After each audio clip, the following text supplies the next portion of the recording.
Thanks so much. Can you hear me okay? No. No. Okay, can we Now turn we on can. the lavalier? How about now? No. Yes. Perfect, okay, thanks. So, thanks for the introduction. I appreciate the opportunity to speak today. I just wanted to mention that I've been working for a startup that for the past 7 years has been implementing the Accountable Care Act.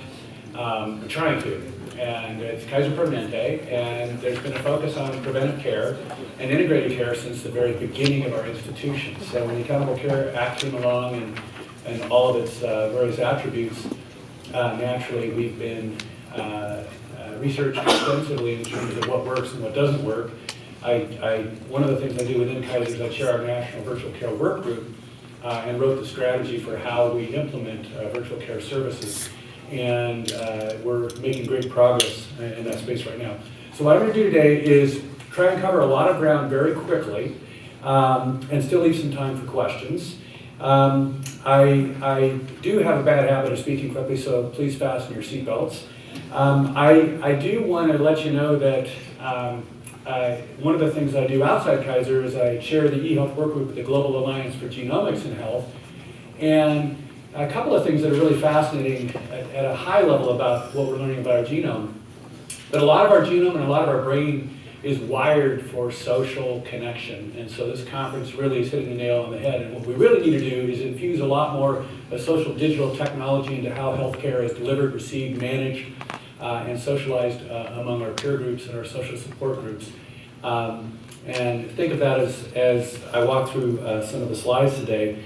I am going to use 2 clinical vignettes, but Dr. Ong is actually going to go through a lot more of the nuts and bolts of what they're doing at UCLA later on. I'm not going to dwell on that, but try and portray much more of a conceptual framework.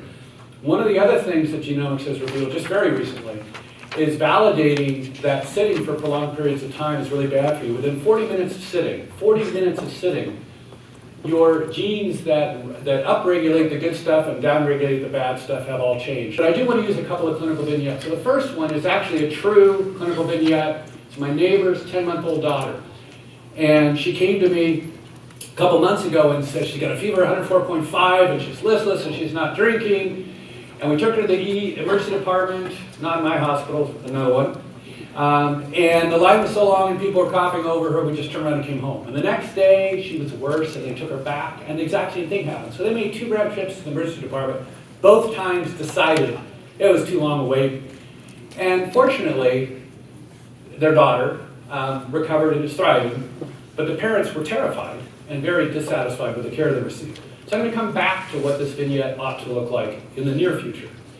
So I also want to talk about 3 natural metaphors. So I was an evolutionary biologist before I became a physician, which I'm still recovering from, and went into geekland, which I'm still recovering from, and now do sort of a lot of global health stuff, as Bruce mentioned. So the 3 natural metaphors I'm going to present really help us understand how exponential technologies are converging and how we can use them to repersonalize virtual care. So the first natural metaphor is the Big Bang. So we all know that 14 billion years ago, when the Big Bang happened, the universe exploded, and all matter and all energy expanded across the universe at an accelerating rate. What's happening with big data analytics now is all data and knowledge is converging at a single point in space and time at an accelerating rate. And so this convergence of exponential technologies is real. It's counterintuitive. It's hard to wrap your mind around. If you haven't heard Ray Kurzweil or Peter Diamandis talk about it, the 2 co-founders of Singularity University, seek it out, because it really bends your mind about the rate of change that's ahead of us. So I like to think about this in terms of how all of these technologies are converging along with the big data and the analytics. And oh, by the way, they just published a paper a couple of weeks ago that they finally have sense enough instruments to measure that right after a collision of 2 black holes, they actually did measure gravitational waves, proving the whole origins of the universe and the theory of relativity. And they showed that the Milky Way galaxy actually wobbled over its entire diameter by the breadth of a finger. And they were able to measure that as a gravitational wave. Second metaphor is meiosis. So my daughter came to me about 3 years ago studying biology. Said, "Dad, I don't get meiosis." And I kind of remember meiosis, but like any good dad, what did I do? I went to YouTube. And I looked for a good video on YouTube of meiosis. And there's some really good ones, but they take too long to show. So this is a slide. What happens in meiosis? First of all, you take your father and your mother's chromatids and you split them apart, okay? And when they come back together, they connect at certain points and they swap genes. Think of a gene as an idea. 30,000 genes that code for proteins, many, many more, we don't have a clue what they do. And they're just swapping genes back and forth. Then you randomly assort which ones you get from your mom, which ones you get from your dad, and then minutes to days later, sex happens, and you fuse the egg and the sperm. So there's 3 generations of a complete mashup of tens of thousands of ideas in a very short period of time. There's a lot of lessons to be had from that in terms of what's happening with this convergence of exponential technologies and the sharing of ideas. The third metaphor is on the tropical rainforest. The tropical rainforest is very resource poor in the soil, sunlight rich, extreme diversity in the ecosystem, and very efficient capture of sunlight, converting it into carbon life. So what's happening in this convergence of technologies is we need to have more and more people who collaborate across different disciplines and different technologies. So I call it a metatopical brain forest. And it has a big implication for all kinds of innovation, and not the least of which for healthcare delivery. So also at the same time we had the emerging panorama, the genome, the microbiome, the transcriptome, the proteome, the exposome, on and on and on. And so a friend of mine, Larry Smarr, who actually did his PhD in Stephen Hawking's labs on the collision of black holes, and developed the first supercomputing center in the world, and put the team together that invented virtual reality, decided that he was interested in the microbiome, so he started using DNA sequencing and high-performance computing to look at what's in our gut. There are over 10 times as many cells, 100 times as many genes in our bacteria in our gut as there are in our own genome. That's profound. There's over 100 diseases with microbiomic signatures. Every organ has a microbiome. And the linkage between what's in our gut and how our immune system is trained and how that affects our health is really profound. And the literature in this space is just exploding. It's going to completely disrupt our understanding of human physiology and health and disease, and it already is. This is another area that is an exponentially converging. So, you saw in the title, Plecosystem economy. What the heck do I mean by that?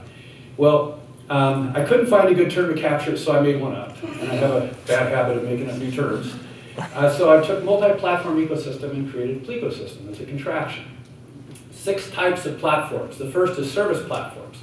The internet, the cloud, the smartphone, Amazon's Alexa voice service, BioCurious for biohackers, TensorFlow for machine learning, Google open source their machine learning environment for people to use on an open source basis, blockchain, Blockstack, Internet of Things, and on and on and on. These are all service platforms. They're all going exponential. The second one is data platforms, the panorama, the digital phenome, the health records that I implemented at Kaiser Permanente. The third is application programming interface API platforms, which help interoperability to share between platforms.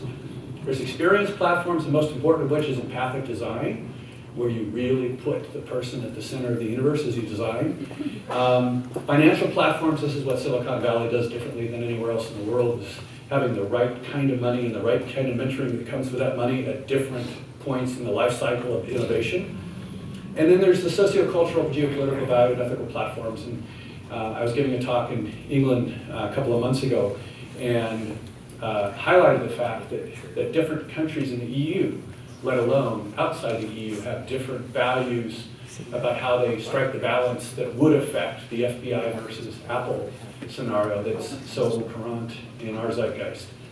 And then there's 5 principles of this Plecosystem that really play out in every way as you see the convergence of these technologies. The first is exponential growth in all of them. Second is the synergy through convergence. The third is data liquidity. So here's where the APIs, the open standards, the open source software really make a difference.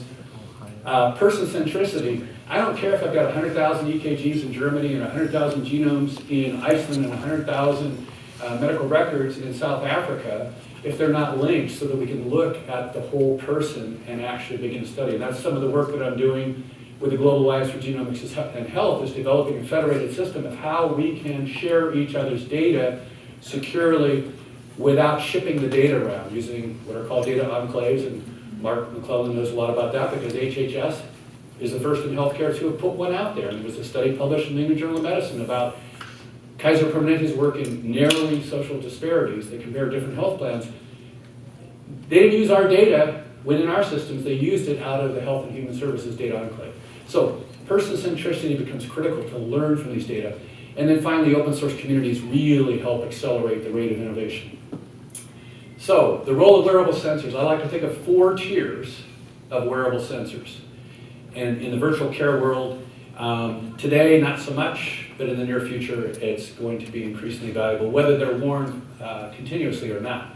So the first is the athlete warrior for real-time tuning of performance. The second is acute illness, which we've done for years in the inpatient environment. The third is for chronic disease, discharge from the hospital, follow-up. And I want to highlight 2 things. One of the earliest studies was done at Mayo Clinic and showed that the study group receiving home monitoring actually had worse outcomes than the control group that did not. And they said they can't explain it. My interpretation at that point in time was they gave them all the information, but there was nothing they could do about it. So they had monitors that told them, you're sick, you're sicker still, you're not doing so well, and there was nothing they could do about it. So their anxiety went up, their catechols went up, their cortisol went up, and guess what? They didn't do so well. That's my explanation. Another study was published recently out of Scripps showing no benefit. Well, sample size small, short duration, so there is no question that we won't be able to achieve better outcomes at lower costs through this digital health revolution. I think these premature studies that reflect only intermediate technologies are going to do a disservice to the science of understanding how to do this. And that's why we're looking within Kaiser Permanente and other similar integrated institutions at a much more comprehensive view. What we don't need is we don't need a fee-for-service for digital health. What we do need is we need bundled care so that we use what works best for each individual and look at the clinical, financial, and satisfaction outcomes, not at how many procedures are done, not how much it is done digitally, not how much is done in email versus a text message. We need to figure this out. And we need to have evidence-based models and systems, which we do, to begin to understand that better.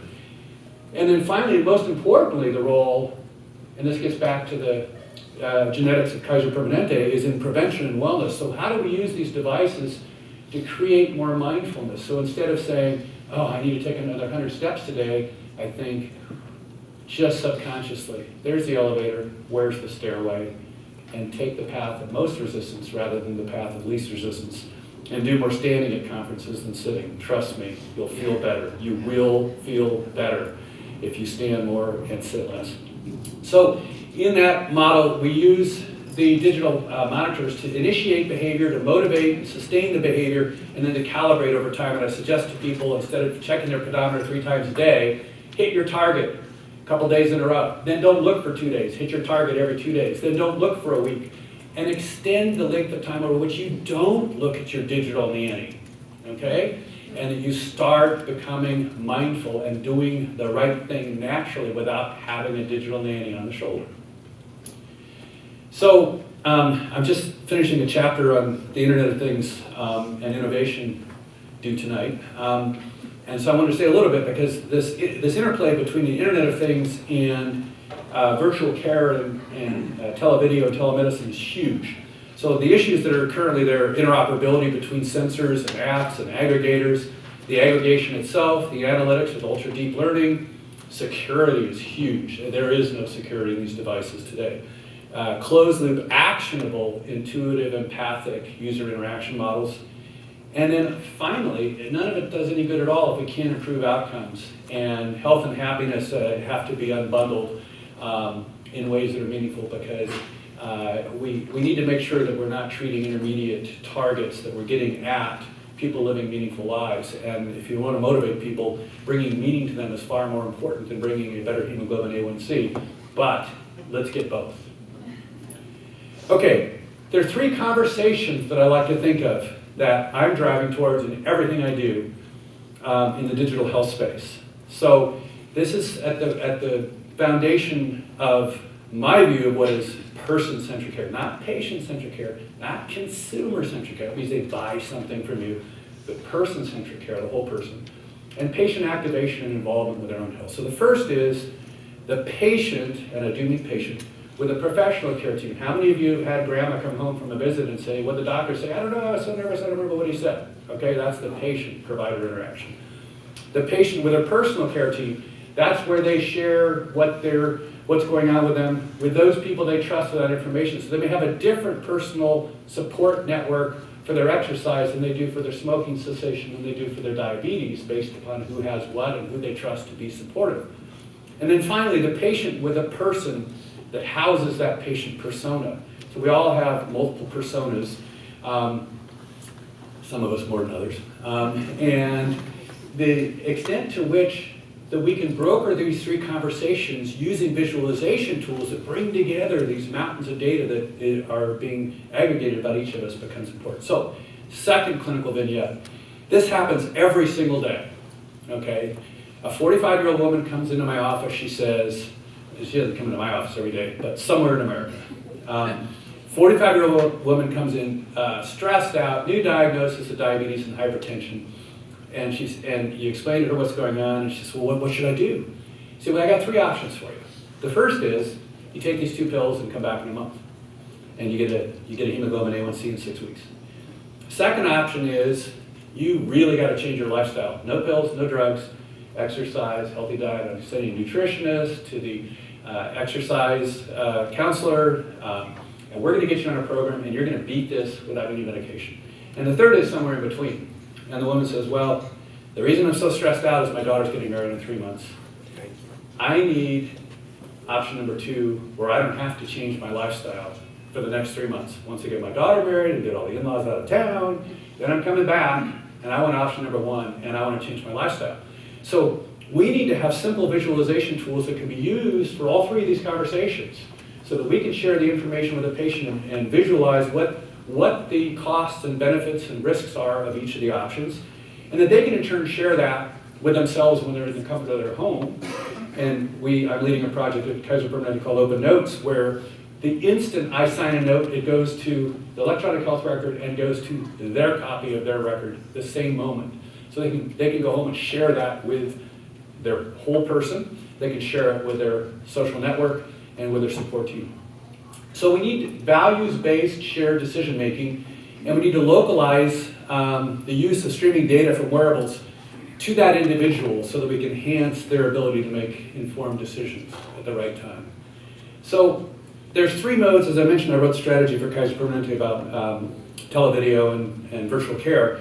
And there are 3 modes for televideo. The first is, I want to follow up with my doctor. I just had surgery. I want her to see the wound from the incision and make sure that it's all okay, because I don't want to have to, schlep into the office just to say, yep, you're fine. See you next month.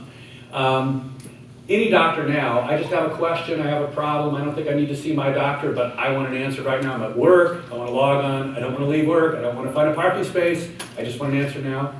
That's the commercial model of telemedicine emerging. And then the third is persistent guidance. So when someone's discharged from the hospital, there's a whole lot of things after surgery that a person might need to know that a checklist is not going to help them with. We really need personalized videos that explain to them. And one of our attendees here, Nick Atkins, is working on exactly that project to be able to provide a video recording of here's how you do it, here's how often you do it, let me show you exactly, so that they can play it over and over in case they forget. 2 things to be aware of. We need to have an evidence basis for knowing when to use which modality for which patient for which problem, and we need to know how to steer them between modalities, whether it's video or a phone conversation or a text message or an email or an in-app messaging, or just let their avatar handle it. Or have my avatar talk to their avatar and broker it. This is all coming. So there's a lot of localization and personalization, and I mentioned we need to re-personalize virtual care. So we can do all these forms of fencing: geofencing, genofencing, phenofencing, value fencing, emo-fencing, mood swings. Ginger.io, great fascinating company that predicted you're getting depressed 2 days before you know it, based upon various parameters on your cell phone that they monitor. Dashboard visualizations. But then beyond that, we need to build bridges and windows to the mindfulness and resilience, similar to what I mentioned about how to use a pedometer appropriately. So this is just a design matrix I created for the Internet of Things, and I'm not going to belabor that. I do want to speak briefly about social disparities and the digital divide in the abundance era. And so a lot of people assume that because of all these exponentials and the cost of everything, sequencing your genome went from $2 billion down to $500, and it's going to be $100 before long, maybe. The reagents are still costly. All of these things are getting cheaper. Let's just assume that it's going to benefit everybody and a rising tide will raise all boats. Well, not so fast. Historically, over the long haul, that's generally true, but there are short-term disparities, short-term in the measure of decades, that we need to pay attention to. So we need to really pay attention to the less privileged, very explicitly and deliberately. And we also need to pay attention to these privacy issues. So who owns your avatar black box and why do you care is something that becomes increasingly important. And right now, this contest between the FBI and Apple is really, really fascinating. And a lot of good commentary on that I won't belabor. So, 5 implications for this Plecosystem economy of converging exponentials supporting much more personalized information about individuals as we provide virtual care for them in various venues. The first is depersonalization derives from, both social and technical depersonalization, from inherently ubiquitous, affordable, remote, on-demand service until we begin to aggregate these data in ways that make it easier to establish the human connection and spend more of our time. And then there's a study that's 30 years old showing that if you survey patients about their satisfaction with a physical encounter, it has very little to do with how long it took to take their history and do the physical and how thorough and careful the doctor was. It has almost entirely to do with how much time the doctor spent explaining, here's what I think is going on, here are your options, what do you think? And that dialogue is where patient satisfaction derives from. So the table stakes are that we need more complete input for remote episodic care. And those table stakes are rising as we better understand all these numerous factors affecting our health, our genome, our microbiome, and so forth. So as we have more access to this kind of information, the table stakes go up. The imperative for telemedicine in the future is to have access to comprehensive data input, real-time machine learning, and decision support with a visualization tool so we can engage the patient in decision-making. These real-time deep learning machine analytics, it's getting really real. So Stanford University published the first study a couple of years ago about a teenager that had renal failure and an autoimmune disease, and they went to the literature and couldn't find anything. How do I treat this person? They were having coagulation problems. So they went to their own database and said, show me anybody who looks like this. And they found a couple of patients that looked like that. And from that, they could figure out from their own data set, unpublished, unresearched, just doing deep learning on their own data, how to do it. So what they're working on now is how do you create that real time? So they're using some of these exponential tools to do that. And we're talking to them, and I can't say any more because of NDAs. But this deep learning stuff is real. It's becoming real and real time. And if there's a teledoc, I shouldn't use the name of the company, but if there's a telemedicine doc sitting somewhere else, and all they have is the information you give them over the phone, it's not going to give the advantage of personalization or the outcomes that we really need. So we need to bring all these things together. And then finally, the Plecosystem, the repersonalization will come from empathic listening in the digital era. So once we have all these data, and the deep learning and the visualization tools, we can spend more time talking to the person about those value propositions. And is your daughter getting married in 3 months? Do we do it now? Do we do it later? How aggressive do we do your lifestyle? That's where the real value derives. And then the Plecosystem economy, that is this convergence of exponentials, will really drive successful collaborations. So this speaks to innovators who are trying to be the best at a particular type of sensor or a particular type of security. And I'm speaking at South by Southwest in a week or so on the Qualcomm Tricorder X Prize, which is intended to be able to diagnose someone with non-invasive sensing of what's going on. And so one of the key points that I made as the senior advisor to that prize is we need to incentivize the contestants to collaborate very directly and explicitly because there are so many convergent exponentials. that very few people can master more than 1 or 2, and in many cases it's 5 or 6 or 7 or 8 need to be brought to bear on a particular problem. So I'm going to come back to the first clinical scenario. Lucy, the 10-month-old across the street, she just had her 1-year-old birthday. Here's what's going to happen to her in the year 2020. Same problem, high fever, listlessness, not drinking, not eating. Tricorder reveals all the relevant vitals and non-invasive physiologic parameters. The pocket PCR, so there are already these pocket PCRs. Gene radar is one of the first, there are others. Where you can take a sample of saliva or blood, but saliva is much more consumer friendly, and determine that they have the H1N1 influenza virus, and oh, by the way, it is sensitive to Tamiflu. And that when they email their doctor, they can say, she's got H1N1 and it's Tamiflu sensitive, how long before I can pick the prescription up at Walgreens, CVS, Target, whatever.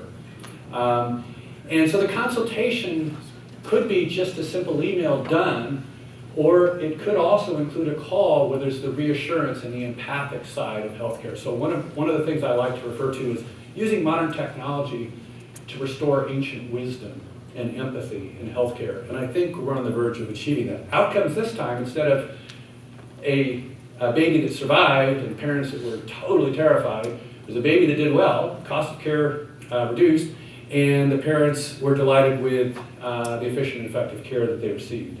So what are the implications of all this for the future of human evolution? So unfortunately, too many of us resemble what I like to call homo gigas. And that's why throughout this conference and every conference, the next couple of days, I'll be standing in the back of the room, because it really does change how your genome is regulated, and you are healthier and you will live longer if you stand. The next is courtesy of McDonald's, and it's Homo fast food or us.